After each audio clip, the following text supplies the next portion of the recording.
अस्सलाम वालेकुम। आज का जो हमारा टॉपिक है इसमें हम डीएनए रेप्लिकेशन इन प्रोकैरियोट्स उसको आज हम डिटेल में डिस्कस करेंगे। तो जो डीएनए रेप्लिकेशन होती है प्रोकैरियोट्स के अंदर उसको हम 3 स्टेजेस में डिवाइड करते हैं। जो फर्स्ट स्टेप होता है उसको हम कहते हैं इनिशिएशन, जो सेकंड स्टेप होता है उसको हम कहते हैं इलॉन्गेशन और जो थर्ड स्टेप होता है उसको हम कहते हैं टर्मिनेशन। तो जो आज की वीडियो है इसमें हम इनिशिएशन को डिटेल में डिस्कस करेंगे और इसमें हम ये देखेंगे कि इसमें कौन कौन से सीक्वेंसेस इन्वॉल्व होते हैं और कौन कौन से एंजाइम इन्वॉल्व होते हैं। तो आप लोगों ने ये वीडियो एंड तक देखनी है। इंशाल्लाह आप लोगों का कोई भी कंसर्न होगा इस टॉपिक से रिलेटेड वो यहाँ पे रिजॉल्व हो जाएगा। तो टॉपिक स्टार्ट करने से पहले मेरी आप लोगों से रिक्वेस्ट है मेरे चैनल को सब्सक्राइब करें और अपने दोस्तों के साथ शेयर भी करें। तो चलिए टॉपिक स्टार्ट करते हैं। तो जो डीएनए रेप्लिकेशन होती है प्रोकैरियोट्स के अंदर वो हमेशा एक स्पेसिफिक पॉइंट या एक स्पेसिफिक सीक्वेंस से स्टार्ट होती है और उस स्पेसिफिक सीक्वेंस को हम कहते हैं ओरिजिन ऑफ रेप्लिकेशन और इन केस ऑफ बैक्टीरिया उसको हम कहते हैं ORIC। फॉर एग्जाम्पल ये हमारे पास एक बैक्टीरियल क्रोमोसोम है और हमें पता है कि जो बैक्टीरियल क्रोमोसोम होता है वो क्या होता है, सिंगल होता है और सर्कुलर होता है। तो ये हो गया एक बैक्टीरियल क्रोमोसोम, ठीक है। ये है हमारे पास एक बैक्टीरियल क्रोमोसोम और हमें पता है कि जो बैक्टीरियल क्रोमोसोम होता है वो एक्चुअली क्या है, डीएनए का मॉलिक्यूल होता है। और जो डीएनए होता है वो क्या होती है, डबल हेलिकल स्ट्रक्चर होती है, जिसमें क्या होता है जो 2 स्ट्रैंड होती हैं डीएनए के वो एक दूसरे के साथ हाइड्रोजन बॉन्ड की मदद से अटैच होते हैं। जैसे यहाँ पे मैं हाइड्रोजन बॉन्ड को शो कर देता हूँ। यहाँ पे ये हो गया हाइड्रोजन बॉन्ड जिसकी मदद से ये दोनों स्ट्रैंड एक दूसरे के साथ अटैच होते हैं। तो अब इस डीएनए की जब रेप्लिकेशन होगी तो ऐसा नहीं होगा कि कहीं से भी रेप्लिकेशन स्टार्ट हो जाएगी, बल्कि क्या होगा, एक स्पेसिफिक सीक्वेंस होगा, हमेशा वहाँ से ही डीएनए रेप्लिकेशन स्टार्ट होगी, जिसे हम क्या कहते हैं in case of bacteria ORIC।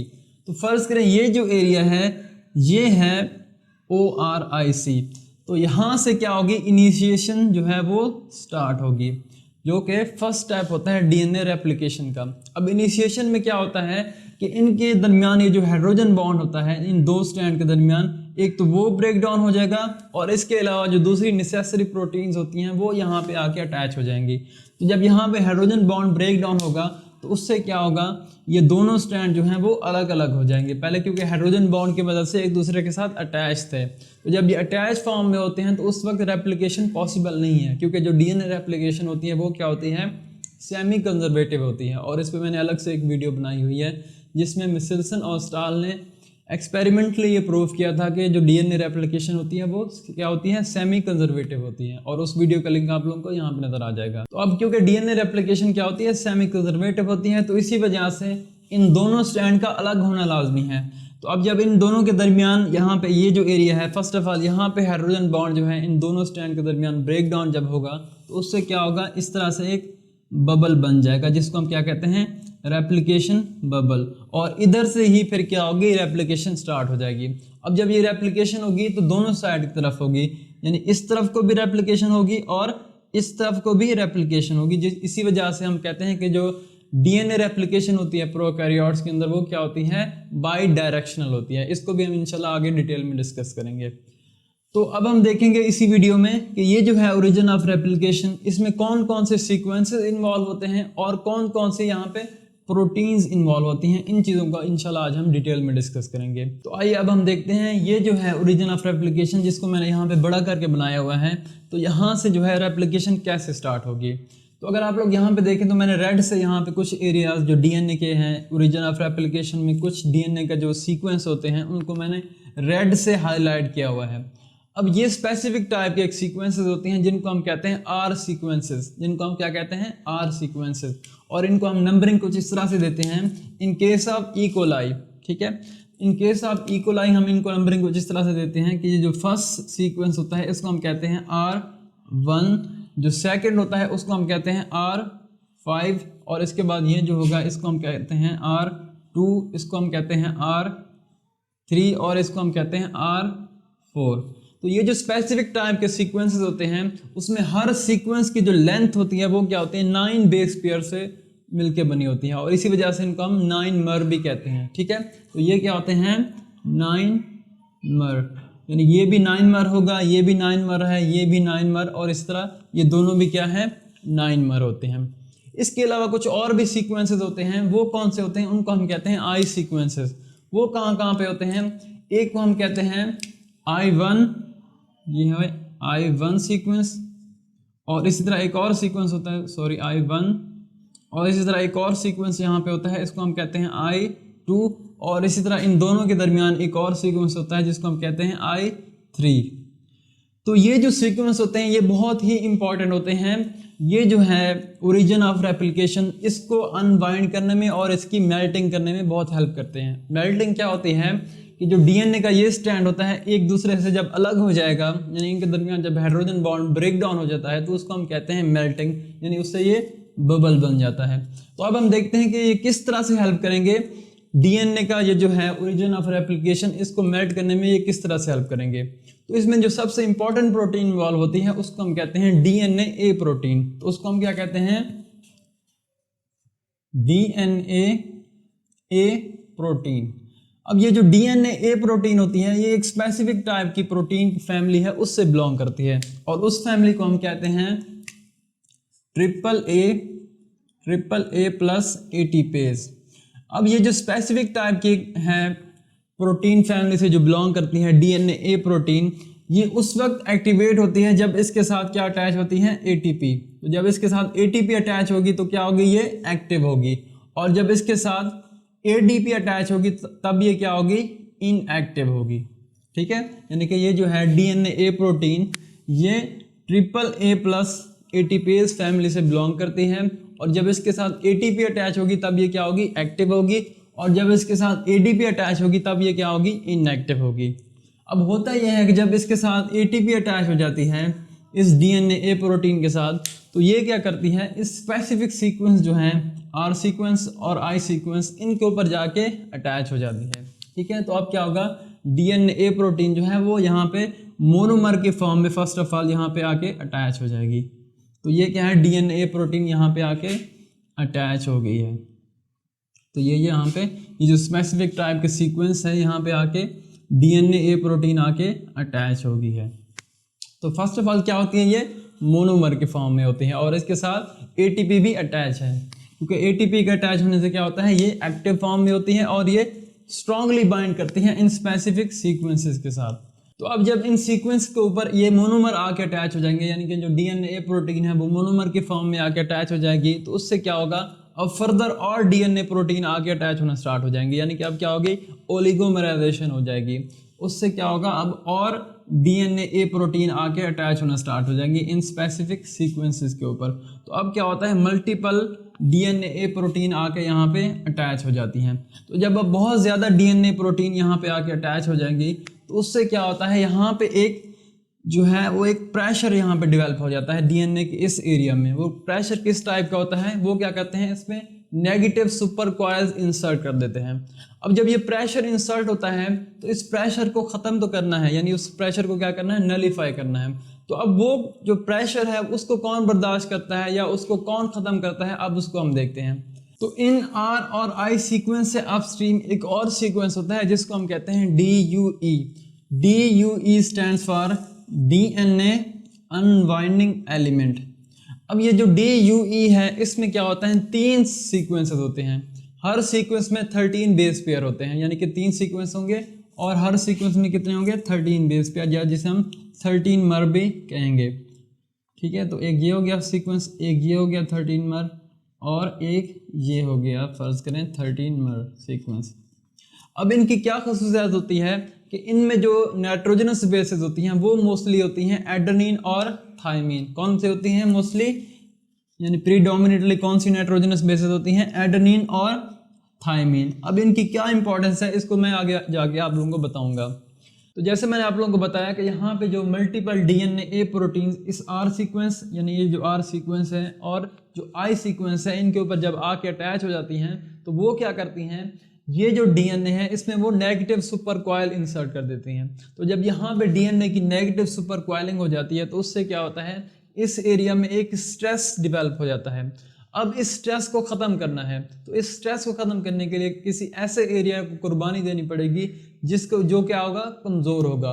और जैसे मैंने आप लोगों को बताया था कि यहाँ पे ये जो DUE सेगमेंट होता है, यहाँ पे जो 13 मर होते हैं उसमें जो मोस्टली नाइट्रोजनस बेसेस होती हैं उनमें वो एडेनिन और थायमीन होती हैं। और आप लोगों को पता है कि जो बेस पेयरिंग होती है डीएनए में वो 2 तरह की होती है, एक को हम कहते हैं एडेनिन थायमीन बेस पेयरिंग, जिसमें क्या होता है इन दोनों के दरमियान डबल हाइड्रोजन बॉन्ड होता है, और एक दूसरी होती है जिसमें क्या होता है गुआनिन जो होती है वो साइटोसिन के साथ अटैच होती है, जिसमें क्या होता है 3 हाइड्रोजन बॉन्ड होते हैं। तो अब जिस डीएनए के सीक्वेंस में जीसी ज्यादा होंगे उसको ज्यादा एनर्जी हमें देनी पड़ेगी उसको मेल्ट करने के लिए, और जिस सीक्वेंस में एटी ज्यादा होंगे उसको कम एनर्जी देनी पड़ेगी उसको मेल्ट करने के लिए। तो इसी वजह से क्योंकि यहाँ पे इस एरिया में जीसी कंटेंट्स ज्यादा हैं as compare to this area, और यहाँ पे एटी कंटेंट्स जो हैं वो ज्यादा हैं as compare to this area, तो इसी वजह से ये जो एरिया क्या है कमजोर है। तो इसी एरिया को क्या करना पड़ेगा, बलि का बकरा बनना पड़ेगा। तो इसी वजह से क्या होगा, ये जो एरिया है यहाँ पे इस स्ट्रेस को ख़त्म करने के लिए ये एरिया जो है वो मेल्ट हो जाएगा, क्योंकि यहाँ पे 80 सीक्वेंस ज़्यादा है। तो जब ये एरिया मेल्ट हो जाएगा तो कुछ इस तरह से ये बन जाएगा, यानी इनके दरमियान ये जो हाइड्रोजन बॉन्ड है वो क्या हो जाएगा, यहाँ पे ब्रेक डाउन हो जाएगा। तो अब इसको मैं रेस करके कुछ इस तरह से बना देता हूँ कि इसके मेल्ट होने की वजह से एक टाइप का इस तरह से बबल बन जाएगा इस तरह से, ठीक है। ये एक्चुअली इधर से ही फिर डीएनए की रेप्लिकेशन स्टार्ट होगी, यानी कि फर्स्ट ऑफ ऑल जो DUE एरिया होता है वहाँ पे जो है मेल्टिंग होती है डीएनए। तो अब यहाँ पे ये जो DUE एरिया है यहाँ पे डीएनए के दोनों स्ट्रैंड क्या हो गए हैं, अलग हो गए हैं, और इनके दरमियान जो हाइड्रोजन बॉन्ड था वो क्या हो गया है, ब्रेक डाउन हो गया है। अब ये क्या है, सिंगल स्ट्रैंड डीएनए का मॉलिक्यूल है। अब यहाँ पे कुछ ऐसी प्रोटीन्स आके अटैच होंगी जो कि सिर्फ और सिर्फ सिंगल स्टैंडर्ड डीएनए के ऊपर ही आके अटैच हो सकती हैं। जैसे कि हमने शुरू में देखा था यहाँ पे जो डीएनए प्रोटीन थी वो डबल स्टैंडर्ड डीएनए के ऊपर आके अटैच हो गई थी, लेकिन कुछ ऐसी प्रोटीन होती हैं जो सिर्फ और सिर्फ सिंगल स्टैंडर्ड डीएनए के मॉलिक्यूल के ऊपर ही आके अटैच होती हैं। और वो कौन सी प्रोटीन होती हैं अब उसको हम देखते हैं। तो उसमें जो फर्स्ट इंपॉर्टेंट प्रोटीन है उसको हम कहते हैं DNAC प्रोटीन, एक को हम क्या कहते हैं DNAC प्रोटीन, और जो दूसरी होती है उसको हम कहते हैं DNAB प्रोटीन, DNAB प्रोटीन। अब ये जो DNAB प्रोटीन होती है इसको हम हेलिकेज भी कहते हैं, इसको हम हेलिकेज एंजाइम भी कहते हैं। अब इनकी क्या इंपॉर्टेंस है और ये किस तरह से अटैच होंगी अब इसको हम देखते हैं। ये जो DNAC प्रोटीन और ये जो DNAB प्रोटीन होती हैं ये एक्चुअली क्या होती हैं, हेक्सामर की फॉर्म में होती हैं, यानी कि इसमें 6 मोनोमर आके जब अटैच होंगे तो वो DNAC बनाएंगे, और इसी तरह DNAB के जब 6 मोनोमर आके अटैच होंगे तो वो क्या बनाएंगे, DNAB मॉलिक्यूल बनाएंगे। तो यहाँ पे मैं DNAC को रेड से शो कर देता हूँ, ये हो गया 1 monomer, 2nd, 3rd, 4th, 5th and 6th, ठीक है। तो ये हो गया DNAC प्रोटीन। इसी तरह दूसरी कौन सी है, DNAB प्रोटीन, ये भी क्या होती है, हेक्सामर की फॉर्म में होती है, 4, 5 एंड 6। अब ये किस तरह से यहाँ पे अटैच होंगी अब उसको हम देखते हैं। तो इसको अटैच करवाने में ये जो DNAB प्रोटीन है इसको इस सिंगल स्ट्रैंड के ऊपर अटैच करवाने में DNAC प्रोटीन जो है वो हेल्प करती है। ये जो DNAC प्रोटीन है ये इस फैमिली से बिलोंग करती है जो कि DNA जो A प्रोटीन थी AAA ATPase फैमिली से जो बिलोंग करती थी उसी फैमिली से DNAC प्रोटीन बिलोंग करती है। यानी कि जैसे हमने शुरू में पढ़ा था कि जब इसके साथ ATP अटैच होती है तो ये क्या होती है, एक्टिव होती है, और जब इसके साथ ADP अटैच होती है तब ये क्या होती है, इनएक्टिव होती है। तो इसी तरह से भी इसके साथ भी यही होगा कि जब DNAC के साथ ATP अटैच होगी तो ये क्या होगी, एक्टिव होगी, और जब इसके साथ ADP अटैच होगी तब ये क्या होगी, इनएक्टिव होगी। तो शुरू में क्या होता है, इसके साथ अटैच हो जाती है ATP। तो जब इसके साथ जब ATP अटैच हो जाती है तो ये क्या करती हैं, DNAC प्रोटीन DNAB के साथ जाके बाइंड कर जाती हैं। अब जब ये इसके साथ बाइंड कर जाती है तो कुछ इस तरह से स्ट्रक्चर बन जाती है। मैं आप लोगों को यहाँ पे शो कर देता हूँ कि DNAC प्रोटीन यहाँ पे आके अटैच हो गई इस सिंगल स्ट्रैंड DNA मॉलिक्यूल के साथ, ठीक है। और उसके साथ फिर with the help of DNAC DNAB protein भी सिंगल स्ट्रैंड जो है DNA का मॉलिक्यूल उसके साथ जाके अटैच हो जाएगी। तो ये होगी हमारे DNAB प्रोटीन, ठीक है, ये होगी हमारी DNAB प्रोटीन। और ये कैसे अटैच हुई है, with the help of DNAC protein.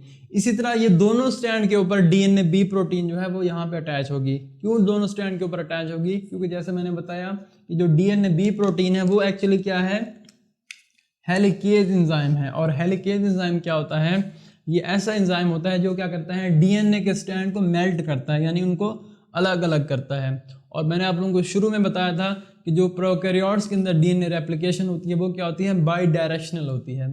क्योंकि उसमें ये देखें यहाँ पे ये जो है एक ये यहाँ पे ये जो बबल बन गया था उसके इस तरफ को भी डीएनए रेप्लिकेशन होगी और इस तरफ को भी डीएनए रेप्लिकेशन होगी। अब ये जो एरिया बन गया है इस तरह का, ये जो एरिया बन गया है इसको हम कहते हैं रेप्लिकेशन फोर्क।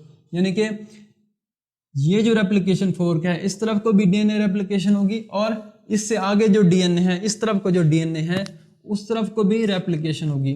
तो इससे आगे का जो डीएनए है उसका भी मेल्ट होना लाजमी है और इससे आगे वाला जो डीएनए है उसका भी मेल्ट होना लाजमी है। तो जैसे मैंने आप लोगों को बताया कि ये जो होती है डीएनए बी प्रोटीन, ये क्या है, हेलिकेज एंजाइम है। तो ये क्या होगा, इस स्ट्रैंड के ऊपर भी अटैच होगा और इस स्ट्रैंड के ऊपर भी अटैच होगा। तो डीएनए बी प्रोटीन यहाँ पे भी अटैच होगी और डीएनए बी प्रोटीन यहाँ पे भी अटैच होगी और इसकी भी अटैचमेंट में डीएनए सी प्रोटीन क्या करेगी, हेल्प करेगी। अब क्या होगा, ये जो डीएनए बी प्रोटीन है वो इस जो है सिंगल स्ट्रैंडेड डीएनए के अलॉन्ग मूव करेगी इस तरफ को, और जैसे जैसे आगे मूव करती जाएगी इससे आगे जो डीएनए है वो मेल्ट होता जाएगा आगे आगे इस तरह से। यानी इस तरह से यहाँ पे मैं शो कर देता हूँ, जैसे ही आगे मूव करती जाएगी ये डीएनए जो है वो क्या होता जाएगा, मेल्ट होता जाएगा, अलग अलग दोनों स्ट्रैंड अलग अलग होते जाएंगे। ठीक है। और इसी तरह इससे आगे ये वाला जो है इस तरफ को जो है मेल्टिंग किस तरह से होगी, ये जो है डीएनए बी प्रोटीन जो कि नीचे यहाँ पे अटैच होगी है वो क्या होगी, इस तरफ को मूव करेगी, इस स्ट्रैंड के अलॉन्ग मूव करेगी। और ये जब आगे आगे मूव करती जाएगी तो इससे आगे का जो डीएनए होगा वो क्या होता जाएगा, मेल्ट होता जाएगा। तो दो जो होती हैं डीएनए बी प्रोटीन अटैच होती हैं, एक स्ट्रैंड पे होगी और दूसरे स्ट्रैंड पे आके अटैच हो जाएगी। अब इसी डीएनए बी प्रोटीन के साथ एक और भी एंजाइम आके अटैच हो जाता है जिसको हम कहते हैं प्राइमेज एंजाइम।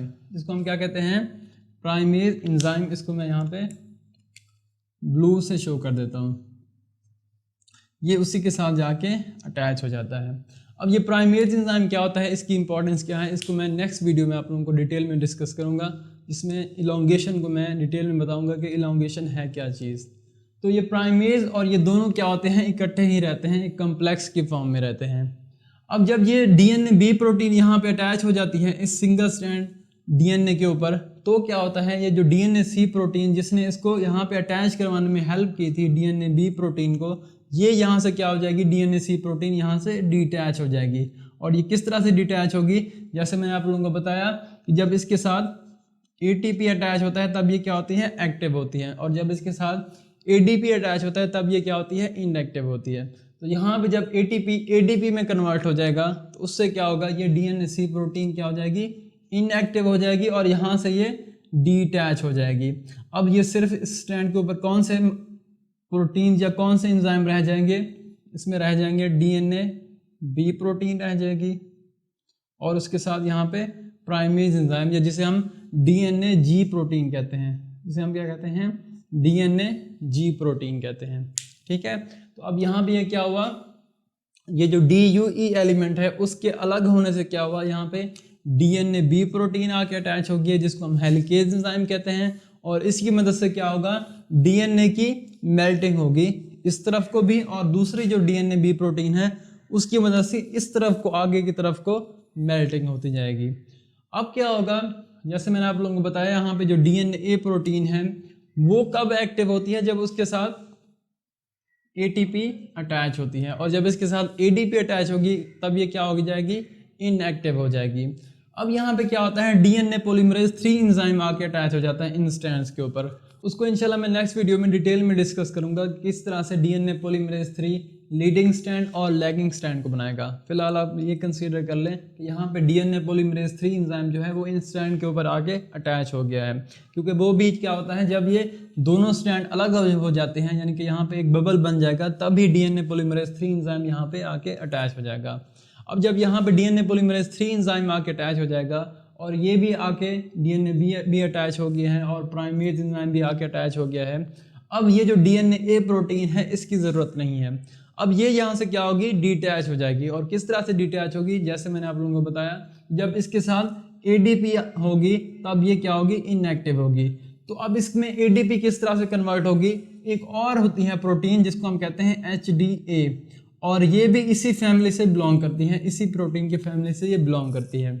अब ये HDA प्रोटीन क्या करती है कि यहाँ पे ये जो DNA A प्रोटीन के साथ ATP अटैच थी उसकी हाइड्रोलिसिस करवा देगी। जब उसकी हाइड्रोलिसिस हो जाएगी तो यहाँ पे ATP किस में कन्वर्ट हो जाएगी, ADP में। तो जब ये ADP में कन्वर्ट हो जाएगी तो उससे क्या होगा, ये जो DNA A प्रोटीन है वो हो जाएगी इनएक्टिवेट, और यहाँ से वो ऐसा ऐसा डिटैच होना स्टार्ट हो जाएगी, और इस तरह से ये सारी की सारी DNA प्रोटीन यहाँ से डिटैच हो जाएगी।